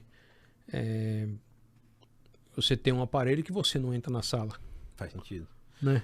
Mas assim, além do aparelho estar calibrado, os EPIs, porque eu lembro, posso estar errado, que tinha uma situação que a gente foi pintar o centro de raio-x. Aí o pessoal da equipe que foi pintar não tinha o conhecimento, tiraram o cabide que ficava os plumbíferos. Certo. Fizeram isso aqui, ó. E colocaram em cima da mesa pantográfica ali, da mesa da book. A radiologista ficou brava, rapaz. A mulher virou um leão. Falou assim, vocês quebraram o plumbífero. Ela começou a radiografar o avental e tinha buracos. Ela falou, isso aqui não tá condenado. E não é barato. Um investimentinho. Milão cada um, né? Então, assim, ela falou disso e ela batia numa tecla que eu não sei. Me diga aí. De um óculos específico, porque a radiação também compromete córnea. Sim. Sim. E é um óculos bem parecido com aquele que a gente compra em casa de construção, mas ela falou, não, é um específico que ele tem uma proteção para a lente dele é de chumbo, né? Ela é confeccionada na parte... Você não vai derreter a areiazinha ali para fazer o vidro. É misturado o pó de chumbo ali também. Então ele vai ter a densidade, né? Ou é de 0,5 milímetro, ou é de 0,25. E não é realidade, você tem um que tem a proteção lateral também, para você usar em arco cirúrgico, sabe? Então, mas eu lembro que não é uma realidade hoje. O pessoal mal e mal usa coleira. Porque a gente... Vou ser bem assim... O pessoal pensa nas glândulas. Entendeu? Tireoide, ovário, testículo, adrenal. Tá tudo certo. Proteger isso aí eu vou viver. Mas esquece da luva. Sim. Na maioria das vezes você vai ver, tá a aliança do caboclo segurando a patinha. Sim. E ele entrou dentro da colimação. E você acabou de falar do auxiliar do cara que inventou se ferrando. Entendeu? Então... a fonte de radiação primária, ela é aquilo que você tem que temer. Que é aonde você usa, por isso que assim, a colimação, inclusive tem um slide que eu uso, eu coloco lá como safety first, né? Que é uma imagem que está na internet, inclusive, disponível. É a pessoa fazendo um raio-x de uma chinchila, e aí tá um cassete, né, de um CR, a cabeça da chinchila tá aqui assim, tá segurando a mãozinha, e o colimador inteiro aberto, assim, de toda a área, e pegar na mão do cara ainda. Você não podia fechar a colimação, né? Ele quer radiografar a cabeça? A colimação é na cabeça. Sim. Não é para pegar a pata, não é para fazer não é para fazer isso. Uma bichografia. E não é só porque assim, mas eu quero ver também se tem alguma coisa ali. Fala, não. Mas não entre no raio, não entre na colimação. Não é assim que se faz as coisas. Porque isso envolve a parte de segurança. Isso é uma parte a radiologia médica, ela tem algumas outras especificações que o cara pode perder o registro técnico dele por conta de alguns erros. Né? Sim, cara, eu acredito. Porque ali talvez o negócio é um pouco mais sério. Mas a hora que você pega essa mesma seriedade e tenta usar na sua rotina, cara, o ganho que você tem ali, por exemplo, se você usa uma área de interesse pequena, em vez de você estar usando uma quantidade de energia muito alta para fazer o negócio, você vai focar aquilo que você quer. Você diminui a técnica que você vai usar. Água mole, pedra dura, você também aumenta o tempo de vida do seu equipamento, né? Exatamente. Então... Mas a ProRad, eu vejo que a gente usa muito aqueles dosímetros da ProRad, né? ProRad. Ela tem tem outras, né? Tem uma chamada Sapra. Mas eu acho que tem várias, a mais consagrada aqui na região é a ProRad. Então, assim, você tem um dosímetro de qualidade, que seja confiável, a equipe bem treinada, um equipamento calibrado, olha quanta coisa, né? Um ambiente seguindo as diretrizes do conselho, né? Tudo isso vai contribuir para você também não ter problemas de saúde, né? Sim. Fechar um bom diagnóstico, porque assim, eu não repito imagens, isso é de extrema importância, né? Então, isso, assim, tem duas coisas também bem legais nessa parte. A parte básica, né? Como é que você começa as diretrizes básicas de um exame? Isso aí é a parte antes de eu começar, né? Antes de eu começar a fazer. A hora que eu vou fazer, eu tenho que ter um conhecimento muito legal, pelo menos da anatomia. Anatomia geral, né? Saber onde começa um tórax, onde começa um abdômen. Sim. Isso é base. O erro que você falou bastante, porque você vê, é não considerar a cúpula diafragmática e perder o fígado numa exposição abdominal. Isso, por exemplo, às vezes uma pessoa que está num plantão ali, né? Ela tem uma boa intenção, digamos assim, de eu quero ver um abdômen. Aí ela vai lá, palpa ali o gradil costal, coloca o colimador central dela ali o cranial ali, pega toda a pelve, e aí não pegou o estômago, né, que é onde a gente tem a maioria dos corpos estranhos, não pegou o esôfago, a transição esôfago-gástrica, né? Então tem alguns diagnósticos desses que você fica devendo. Porque olhando para o caminho, então, pelo que a gente tem percebido aqui nessa jornada que o senhor contou, então eu tenho como ter, olhando para um projeto, eu decidi ter um na minha clínica, hoje está se tornando uma realidade e a gente não tem como fugir dela. Sim. Então eu tenho, porque a gente fica assim, a gente se preocupa com investimento em reais. Então eu fiz um investimento, fui lá, fiz um MVP. Eu falei com a pessoal do financeiro, temos a grana. Então eu vou lá, falo com o cara qual é o melhor aparelho. Ele fala que aquele aparelho é bom, segundo ponto. Sim. Aí eu vou lá no site do conselho, o conselho me dá as diretrizes e eu faço aquela sala conforme me manda o figurino. Certo. Vou atrás dos meus materiais de EPI. A ProRad vai lá, as empresas que fornecem me dão treinamento e falam como usar. E aí vem a terceira parte, que eu acho também que é de extrema importância, a técnica. Hoje, a gente não tem como escapar de uma realidade que é toda a clínica ter. Você está falando para mim de 2000 2005 que iniciou lá a equipe do Rebouças. Sim. E olha só, hoje a gente está falando de quase 20 anos depois, quase toda a clínica tem seu raio. Sim. Então hoje a gente vai ver muito radiologista fazendo. Para eu ter um treinamento que conscientize desde comportamento dentro de uma sala, como me proteger e como executar uma boa técnica, além de iniciar por bom conhecimento anatômico, hoje as pessoas estão na busca de conhecimento, né? Sim, sim. O senhor oferece um curso, tem essa questão, né? Isso, é pro clínico? Eu tava com dúvida, é pro clínico assim, ou pro estudante? Na verdade, eu tive uma dificuldade tremenda em achar meu avatar, porque primeiro, o clínico, na verdade, eu preciso fazer que esse cara entenda a dificuldade técnica de fazer um exame. Sim. O radiologista já sabe, porque ele aprendeu no curso a fazer o diagnóstico, ele não aprendeu a fazer. Ele sabe que ele tem a dor de fazer um bom exame. Sim. Só que o clínico não. O clínico, às vezes, mal sabe posicionar o paciente, mal sabe pedir o exame dele. Então, você imagina esse cara que não sabe pedir começar a fazer. E aí é onde entra. Se ele for fazer um curso de especialização, puta, é top, porque ele vai aprender muita coisa ali, só que ele não vai aprender a fazer. Sim. E às vezes o cara, ele não quer ser o cara que vai laudar, ele só quer ser o cara que execute e eu tenho meu radiologista. Exato. Mas aí é onde tá. Onde é que você vai achar esse profissional hoje? Se o profissional radiologista está cada vez mais querendo ficar em casa fazendo lauda à distância por teleradiologia. Sim, é uma realidade. E não mais fazer exame na clínica. Então, eu tenho que ter uma equipe. Porque aí ele consegue escalar o negócio dele. E tomar menos radiação. Pois é, e é o sonho de todo radiologista, não entrar dentro daquela sala. Sim. Primeiro porque ele não sabe fazer, não é porque ele não sabe fazer, ele sabe diagnosticar. Faz sentido. Mas ele precisa de alguém que saiba fazer. O técnico. O técnico. Então, ou a gente treina os técnicos a fazer os exames. É uma realidade hoje veterinária. Eu ter o técnico, eu posso adotar o pessoal que vem da humana, que está indo bastante. Tem as questões anatômicas, ele aprender projeções, muda alguns termos, mas técnica é técnica. Ou eu trazer uma nova classe para esse nosso jogo veterinário, que é assim, eu treinar o clínico. Sim, aí vai entrar na história do investimento, né, que a gente está falando. Né? Qual é o investimento que eu vou fazer? E aqui é a história do né, que nem brincava um amigo meu que ele fala assim, vamos fazer conta. Então, quem é que vai fazer isso? Você tem como pagar uma pessoa para fazer isso? Se você tiver como pagar uma pessoa para fazer isso, você sabe que você pode sair de 60, 80 exames para 300. Faz sentido. Né? Tendo uma pessoa só dedicada para aquilo. E por que você vai fazer isso? Aquele paciente que chegou ali com uma unhazinha, que você faria na clínica só um tratamento, eu não vou tentar entrar em termo aqui se é antibiótico, se é anti-inflamatório. Você faria só um tratamento clínico. Voltaria depois de um dia para ver se está melhor? Você já vai excluir se ele não quebrou um dedo, se ele não quebrou uma falange. Se tiver alguma pessoa, então, dedicada a isso, você tirou da sua sala um paciente, colocou na responsabilidade de outra pessoa, você vai atender o próximo para saber qual é o problema dele. O paciente que eu vou mandar para um tratamento periodontal, eu quero saber se ele tem lise. Pois é. 80% das lesões periodontais são subgengivais. Então, aí às vezes hoje eu faço muita e eu descubro ali exposição de raiz dentro da sala. E o raio-x de crânio, digamos assim, né? Nós estamos aqui, nós podemos entrar talvez em outra questão aqui. Como é que eu vou cobrar isso? Sim. Eu cobro por estudo? Cada região anatômica tem uma quantidade de projeção para ser feita ou cobro por projeção? É uma coisa de se discutir, eu percebo isso. Se eu cobrar por projeção, saiba que o cliente ele vai limitar seu orçamento. Sim.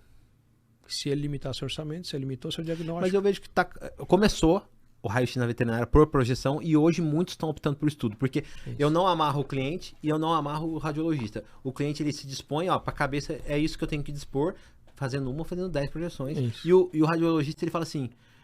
Eu tenho condições de fazer as imagens que eu preciso para dar um bom laudo. Hoje, assim, eu ser o chefe da equipe me possibilitou muitas coisas, assim, na parte de ensino. O IVE, ele tinha uma política de trabalho que já era, mesmo que o clínico não tivesse pedido, a gente já fazia as radiografias que eram necessárias para o diagnóstico. Legal. Pelo menos as duas mínimas, tá? E era um grande diferencial que ele tinha já na época. Porque a outra grande maioria só fazia o que o clínico pedia. Se ele pedisse uma projeção que não dá, era feito. Então, inclusive eu cheguei a fazer uma entrevista em um outro laboratório desse famoso e acabei... eu neguei a entrada nesse lugar justamente porque eu tive essa limitação de não poder trabalhar como eu queria e trabalhar como os veterinários queriam. Então eu falei, então não quero trabalhar aqui. Faz sentido. E no Rebouças eu tive essa oportunidade também de iniciar lá. E uma ali eu comecei nova, a colocar... Né? Eu comecei a colocar exames por estudo. Ah, muito legal isso, cara. Tanto que eu lembro uma pessoa que me marcou muito, assim, foi um cliente de um boxer, que era de um colega veterinário, que era um colega veterinário já meio... como é que eu vou usar o termo aqui? Polêmico. E aí ele comentou com a cliente que ele queria que ela fizesse só uma radiografia do crânio, porque só aquela radiografia dava certo. Rapaz, põe no seu crânio. colo. Radiografia do crânio, hoje em dia, a gente já consegue fazer, por exemplo, na minha rotina eu faço 5 imagens do crânio. 2 em exposição dorso-ventral, uma lateral perpendicular e as 2 oblíquas. Mas naquela época ele queria que eu fizesse só dorso. E aí eu lembro de ter falado para o cliente assim, vamos fazer uma coisa melhor? Você pode ir embora, pega o seu dinheiro, você nem gasta seu dinheiro. Você pode ir embora e já está resolvido. Do jeito que ele está precisando, não vai te ajudar. Você vai gastar o seu dinheiro à toa. Eu vou me estressar aqui porque eu vou ficar tentando procurar coisa que eu não vou saber dizer onde está. Então vai ser melhor, você nem gasta seu dinheiro e boa.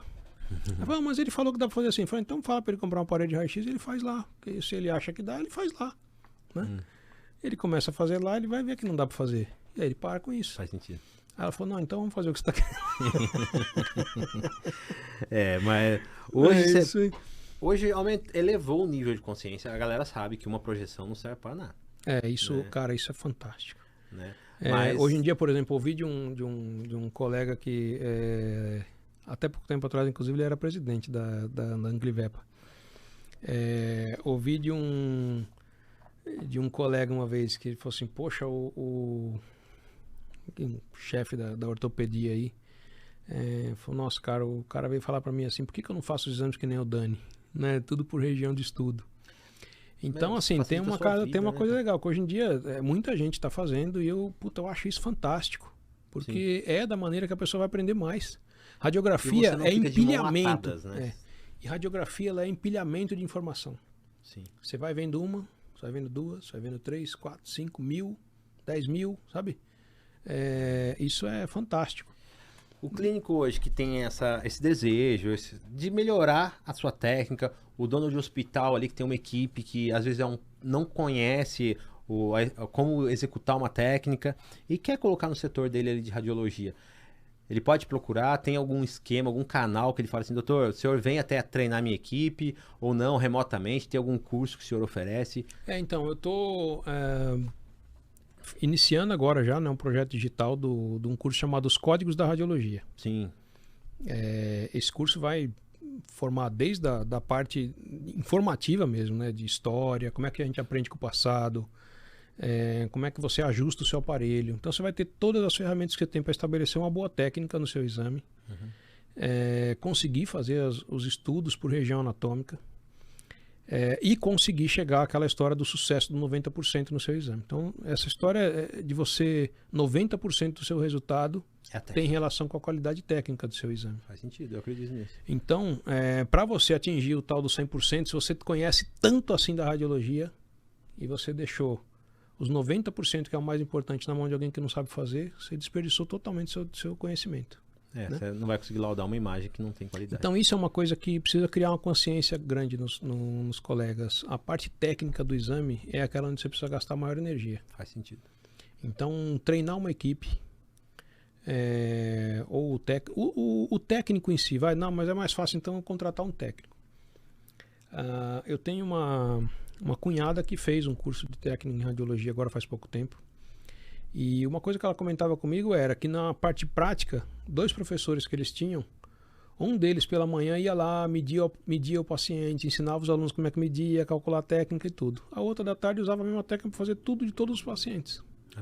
Ela não mexia no equipamento, né, na configuração. E isso vai interferir diretamente na qualidade da imagem. A gente estava aqui comentando, quando a gente tinha a processadora automática que passava pela revelação, né? Na faculdade minha era assim. Fixador, água e o calor. Aquilo ali, se você errasse 1 kV na técnica, você tinha que repetir. 1 kV nós estamos falando de 1000 volts. Hoje a gente tem o Photoshop do raio-x, né?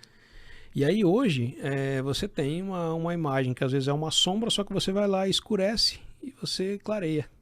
Só que se ela não penetrou ou penetrou demais, Na processadora você teria que repetir. Você mexeu só o quê? Brilho, na radiografia digital você também teria que repetir. Só que você não repete, ou por conveniência, sei lá, por desconhecimento. Então, o pessoal vai lá e só ajusta brilho de contraste. É verdade. Né? Então essa é uma outra parte que até recentemente é uma polêmica danada esse negócio do raio-x portátil, né? Sim. Que é um equipamento de baixa energia, você tem limitações. Você vai ver toda a literatura recente fala que é um exame, foi um aparelho feito para... E eles talvez nem conseguiam medir o ganho que eles trouxeram para a ortopedia veterinária com esse aparelho.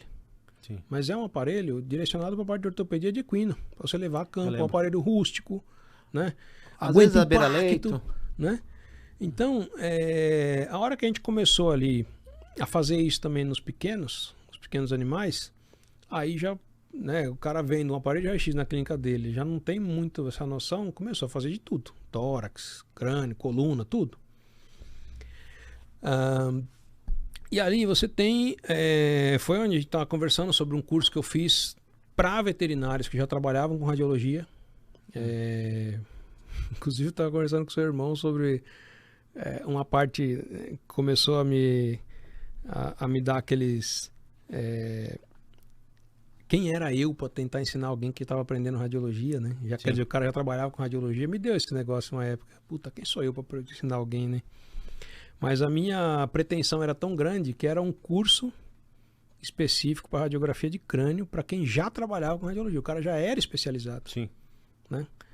Então, na época, eu pensei, depois que eu parei para pensar no que eu estava fazendo, eu falei, caramba, eu estou fazendo um curso para quem já... O cara já é especialista, pô. Já tá, quer dizer, já é especializado. Né? E vou fazer um curso para esse cara. O curso teve um sucesso tão grande, mas tão grande, que a pessoa não conseguia esperar que ela podia aprender tanta coisa assim, num negócio que era um curso de 4 horas que você aprende num curso de especialização. Eu transformei isso em 3 finais de semana, sexta, sábado e domingo. Que legal. Para falar só de radiografia do crânio. Fiz um depois de tórax e pescoço. Aí foram 5 finais de semana para falar só disso. Caramba. Então foi uma imersão bem profunda. Mas aí era para radiologista já. Para radiologista. Mas hoje o seu foco é ajudar o clínico. Porque aí eu comecei a ter o seguinte, essas pessoas depois entravam num grupo do WhatsApp, cada curso tinha aquele grupo. Só que aí eu comecei a ver que a dúvida que aquelas pessoas tinham também nos exames deles, faltava qualidade técnica. Faz sentido. Então eu comecei a perceber, falar, poxa, aí veio outra crise. Falei, caramba, eu estou ensinando com esses caras com uma radiografia. A radiografia que eu faço hoje, eu consigo ter a mesma qualidade que eu tinha quando eu tinha minha processadora, com o exame digital, sabe? Então é uma imagem diagnóstica de fato. E aí eu ensino as pessoas com essa imagem. Faz sentido. Só que percebe que a hora que ela for fazer, talvez ela não vai ter a mesma imagem que eu fiz. Você e sabe aí, a técnica. E aquilo que eu ensinei ela aqui, como é que ela vai ver na rotina dela? Vai surgir um monte de dúvida. Claro. Mas e agora? Isso aqui é trabeculado errado? Fator de exposição que está faltando? O que é? Sim.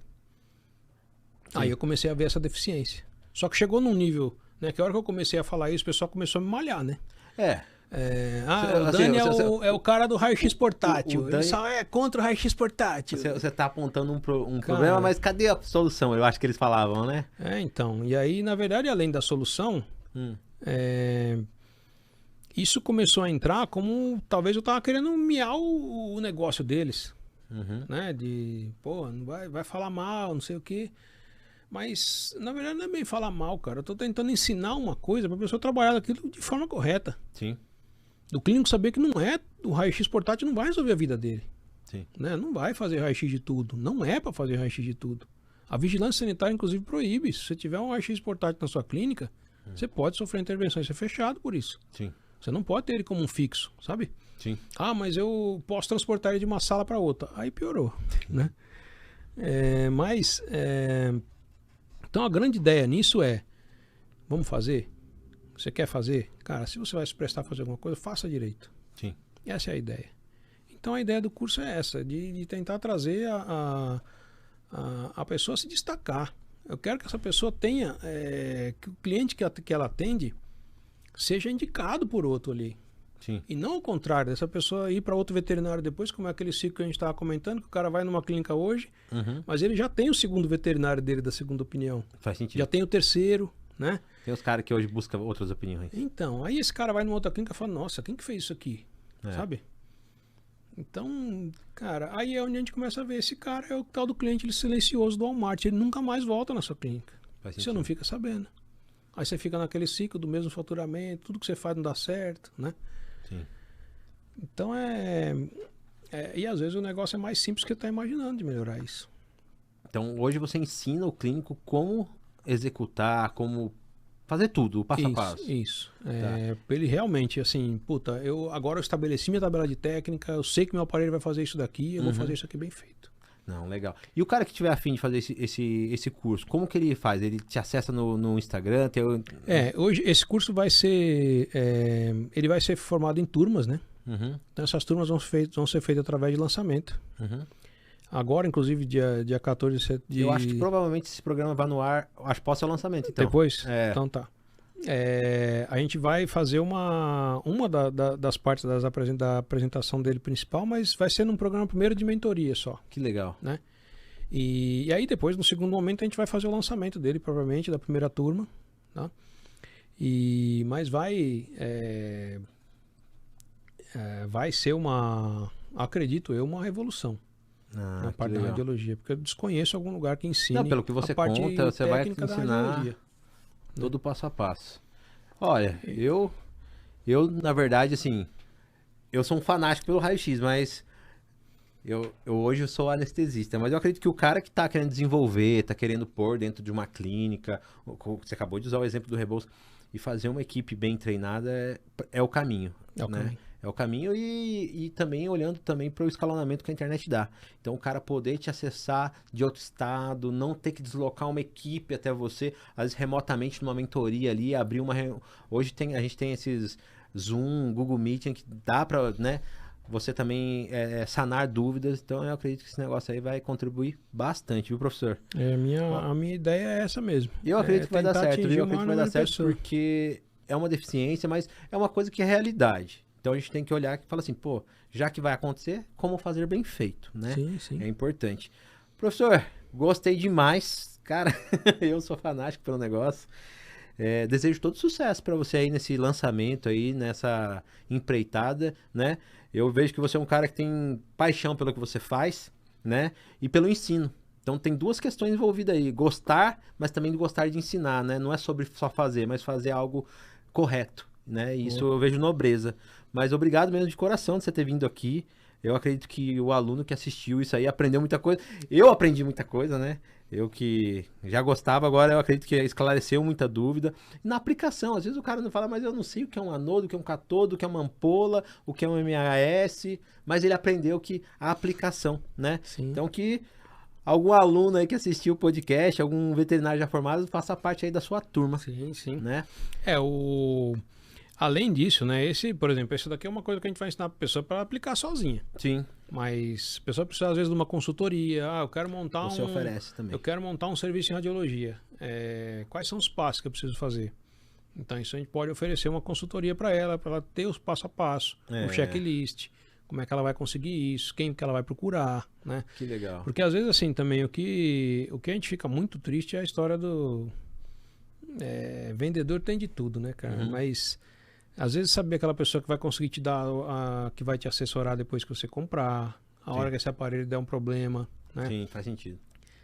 Saber que você precisa ter uma fonte de energia dedicada para aquilo. Você não pode ter a mesma energia que você usa no banho e tosa, no centro cirúrgico. Um projeto, às vezes, de engenharia elétrica. Você contratar um cara, um físico, um engenheiro elétrico. Isso é uma coisa interessante, que se você utiliza uma rede elétrica para toda a sua clínica, inclusive para o raio-x, às vezes em uma repetição de um exame você não consegue a mesma qualidade técnica. Se a gente entende que é energia, né? Você simplesmente foi lá, mexeu, vamos fazer de novo. Putz, já se ferrou.